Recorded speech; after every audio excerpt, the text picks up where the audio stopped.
반갑습니다. 메가스터디 대입 컨설팅 센터의 박성진입니다. 먼저 올 한 해 수능시험 준비하시느라 고생하신 모든 수험생들께 고생 많으셨다는 말씀을 드리면서 여러분들이 원하는 결과 꼭 얻으셨으면 좋겠습니다. 오늘 제가 말씀드릴 내용은 이제 여러분들이 수능시험 끝나자마자 면접이라든지 어떤 논술고사를 가야 되냐 말아야 되냐 이렇게 이제 고민하는 학생들이 있을 텐데요.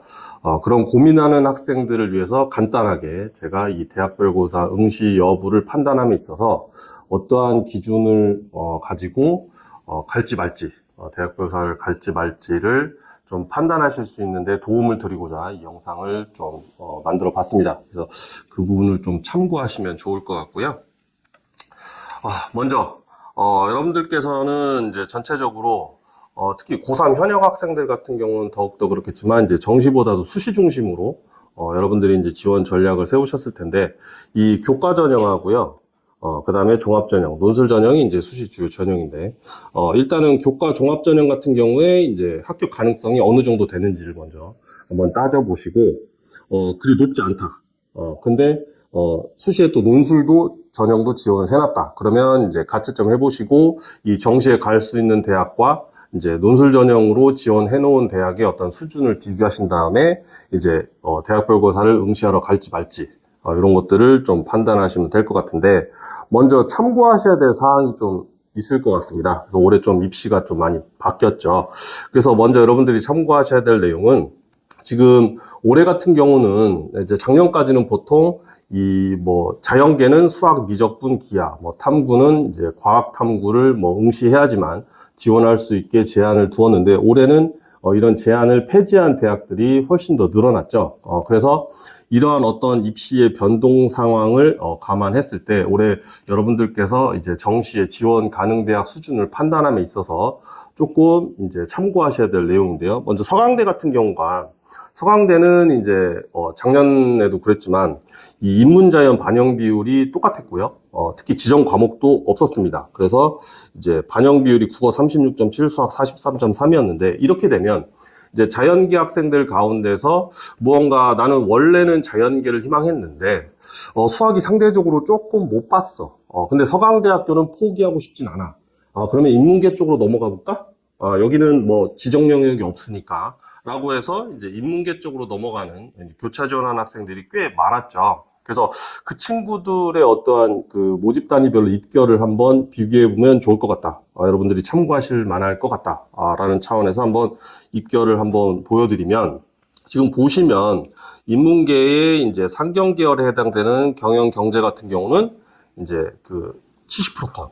국수탄 평균 백분위가 91.5인데 자연계 제가 이게 빨간 박스 친 모집 단위를 보시면 오히려 경영경제보다 이 화공생명공도 그렇고 이 국수탄 평균 백분위가 좀 낮아진 것으로 이제 보여집니다. 그래서 이 많은 학생들이 자연계 학생들 가운데서 이제 그 인문계 쪽으로 넘어가게 되었죠. 그래서 올해는 이러한 부분도 좀 꼭 참고를 하셔야 될 것 같고 추가로 가톨릭대인데요. 가톨릭대 같은 경우는 올해 서강대보다 여러분들이 조금 더 참고를 하실 만할 것 같습니다. 이유는 뭐냐면 서강대학교는 가산점을 부여하지 않았는데 가톨릭대 같은 경우는 이제 보시면 작년에 지금 경영 계열을 제외한 나머지 인문 계열에 속해 있는 모집 단위들은 이 확통 응시자의 5%, 사탐 응시자의 5% 각각 가산점을 부여했습니다. 그래서 입결을 보면 지금 경영 계열 같은 경우도 이 국수탄 평균 백분위 70% 컷이 76.6이었는데 이 특수교육 일반적으로 경영보다는 이 서열이 모집 단위 또 인지도가 좀 낮은 특수교육 같은 경우도 76.6으로 경영 계열과 동일했습니다. 근데 환산 점수를 비교해 보면 오히려 경영보다 환산 점수 값이 무려 17점 이상 높게 나타나는 것으로 볼 수 있습니다. 그러니까 이 가산점의 영향력이 생각보다 좀 컸던 거죠.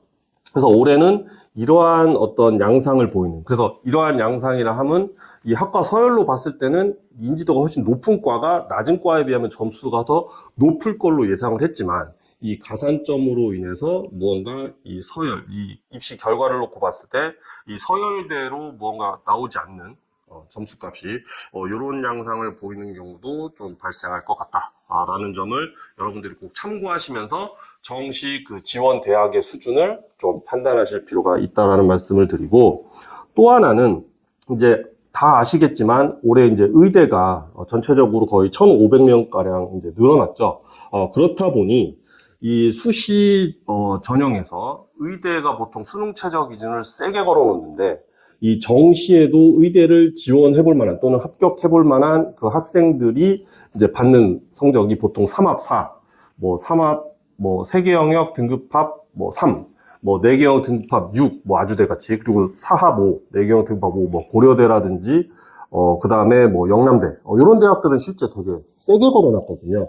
근데 여기 정시에도 의대를 갈 수 있을 만한 그 성적을 받는 학생들이 한 660명가량 이제 올해 더 수시에서 늘어났기 때문에 이 친구들이 이제 빠지게 되면 정시에 이제 의대에 입결이 하락할 가능성이 충분히 있다. 그래서 이 한의대를 지원하는 학생들이 올해는 정시에 의대도 한번 도전해 볼 수 있는 상황이 되고, 서울대를 지원해 볼 수 있는, 작년에는 서울대를 지원해 볼 수 있는 학생이 올해는 이제 약대까지 이렇게 도전해 볼 수 있는 상황이 됐고요.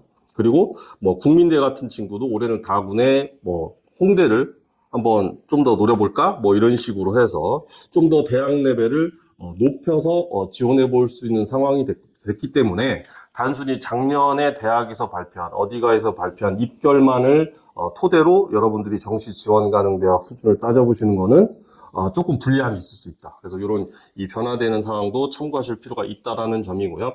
또 하나는 제가 실제 상담을 하다 보면 또 질문을 좀 은근히 수능 끝나자마자 많이 받는데, 이 쉽게 대학이나 과를 정하지 못하는, 즉 판단 기준이, 본인만의 기준이 좀 명확하지 않은 학생들이 좀 있더라고요. 그래서 여러분들이 이 부분도 한번 미리 참고를 하셔야 될 것 같은데, 여러분들은 대학이 우선인지 과가 우선인지를 꼭 정하실 필요가 있다. 그래서 먼저 여기 왼편을 보시면 인문계 같은 경우 지금 내가 올해 가채점을 해보니 국수탄 100분위가 271.5 정도, 그래서 한 경희대 한 정치외교 정도 한번 지원해 볼 수 있는 성적을 받았다라고 했을 때 본인 스스로를 이제 생각해 보는 거죠. 나는 꼭 사회과학은 아니어도 돼. 나는 대학 레벨이 더 높아지는 것을 선호해. 그러면 차라리 서강대학교 어문계열 쪽으로도 한번 지원 전략을 세워볼까? 그래서 이 중앙대도 뭐 어문계열 쪽으로 한번 지원을 고려해보고, 그래서 뭐 가문에 뭐 국어국문이라든지 뭐 이런 과들 뭐 고려해보고, 나군에 서강대를 한번 고려해볼까? 뭐 이런 식으로 이제 지원 전략을 세우는 친구들 같은 경우는 사실 굳이 논술을 보러 갈 필요가 없죠. 여기 지금 경희대학교 빅데이터 응용을 논술로 이제 지원했지만, 이제 여기를 가기보다는 오히려 정시 지원 전략을 세워서 대학 레벨을 더 높이는 것이 바람직할 수 있고요. 오른쪽 자연계를 보시면 이 친구 같은 경우는 이제 숭실대 의생명 시스템을 이제 논술로 응시해 놓은 상황인데, 나는 과가 더 중요해. 그래서 지금 가채점을 해봤더니 국수탄 100분위가 한 257 정도 나왔습니다. 그래서 한 숭실대 한 전기공 정도 한번 지원을 고려해 볼 수 있는 성적이 나왔는데, 나는 취업이 잘 되는 과로 꼭 가고 싶어. 근데 봤더니 건국대학교의 자연과학 계열 물리학과도 한번 추합을 고려하면 도전해 볼 수 있을 것 같은데, 난 자과대는 싫어. 나는 무조건 취업 잘 되는 과로 지원할 거야. 대학 레벨이 건대보다 좀 낮아도 상관없어. 라고 한다라고 치면, 이 친구는 이제 숭실대 전기공에 이제 지원하거나 아니면 숭실대 의생명 시스템도 논술에 응시를 해볼 필요가 있죠. 그래서 여러분들의 어떤 판단 기준을 나름 정하신 상태에서 무언가 이제 정시 지원 가능 대학 수준을 따져보실 필요가 있다라는 거고요. 그랬을 때, 자, 이제 정시 지원 가능 대학을 판단할 때 여러분이 참고하셔야 되는 거는 이제 두 가지. 배치표하고 이제 올해 합격 예측 서비스. 특히 올해같이 입시가 좀 변동이 좀 변동 요소가 많아서 혼란스러운 상황 하에서는 실제 학생들의 어떤 성향, 어디로 몰리느냐, 어디에 많이 관심을 지금 보이고 있느냐, 이런 것들을 이제 배치표만 가지고는 조금 판단하기 애매할 수 있거든요. 그래서 합격 예측 서비스 같은 것도 좀 적극적으로 활용하시면서 올해 지원자들의 어떤 성향을 파악하실 경우 이 정시 합격 가능 대학의 그 어떤 정확도를 좀 더 높일 수 있다라는 점이고요. 그랬을 때 여러분들은 작년 입결을 이제 꼭 먼저 활용을 하실 필요가 있는데, 여기 제가 이제 그 대학의 어떤 그 수준별로 좀 입결 자료를 좀 정리를 해봤습니다. 그랬을 때 지금 경희대학교 한국어과 같은 경우는 84.3 정도 나왔는데, 여러분들이 만약에 국민대 정치외교를 갈 수 있는 86.8이 나왔어요. 그러면 나는 경희대 한번 낮은 과로 해서 도전해볼까? 근데 한국어야. 나는 한국 사람인데 한국어과 나와서 뭐하지? 근데 차라리 나는 사회과학 계열이나 나는 차라리 상경 계열로 가서 취업을 더 하고 싶어. 이러면 이제 국민대 정도에서 무언가 여러분들은 이제 합격 라인을 무조건 잡으셔야 되는 거고, 자연계 같은 경우도 마찬가지로 만약에 나는 대학이 더 중요하다. 그러면 이제 어디까지 지원해 볼 수 있는지, 그래서 입결 자료를 통해서 확인을 꼭 해보실 필요가 있다라는 점이고요.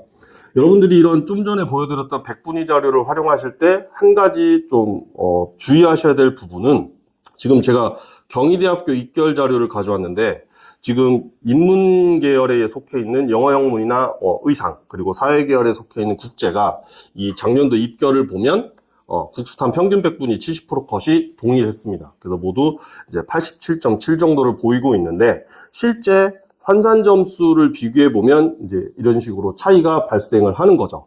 그래서 지금 이 친구 같은 경우는 이 친구가 아니에요. 영어 영문 같은 경우가 지금 의상이나 국제보다 더 높게 나왔는데, 이러한 양상을 보이는 이유는 일단은 이 수능 난이도, 영역별 난이도에 따라서 조금 차이가 발생할 수 있고, 반영 비율이죠. 그래서 인문 계열은 사회 계열에 비해서 국어 반영 비율이 수학 반영 비율보다 높고, 사회 계열은 반대로 수학 반영 비율이 이제 더 높습니다.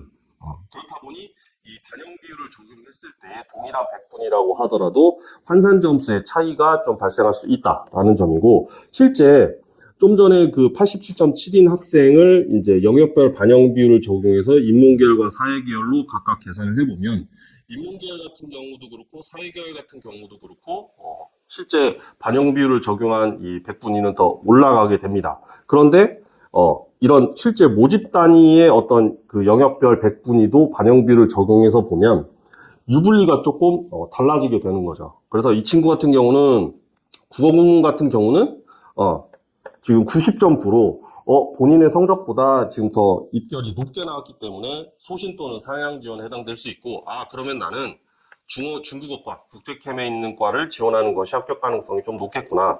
사회계열로 지원했을 때는 더 어려워지네.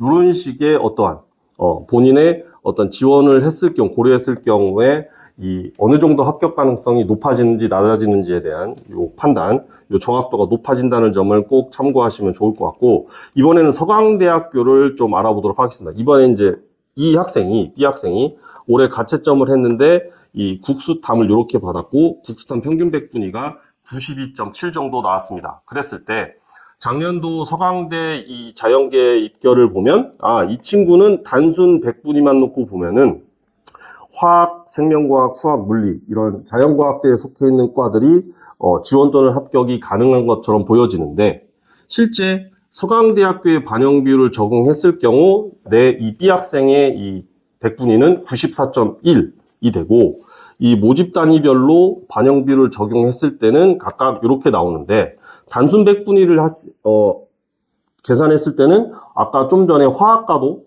지원이 가능했지만, 실제 반영 비율을 적용해 보면은 화학과는 오히려 본인의 94.2 B 학생보다는 더 높게 나옵니다. 그래서 소신 또는 상향 지원으로 이렇게 바뀔 수 있기 때문에, 실제 이 친구가 지원을 해볼 만한 모집 단위는 생명과학, 수학, 물리로 좀 더 좁혀지게 되는 거죠. 그래서 요 반영 비율을 적용해서 여러분들께서 한번 백분위를 꼭 계산해 보실 것을 좀 당부를 드리고, 숭실대학교도 한번 알아보면, 숭실대학교 같은 경우는 자연계 같은 경우 국어 반영 비율이 제일 낮고 수학 반영 비율이 제일 높습니다.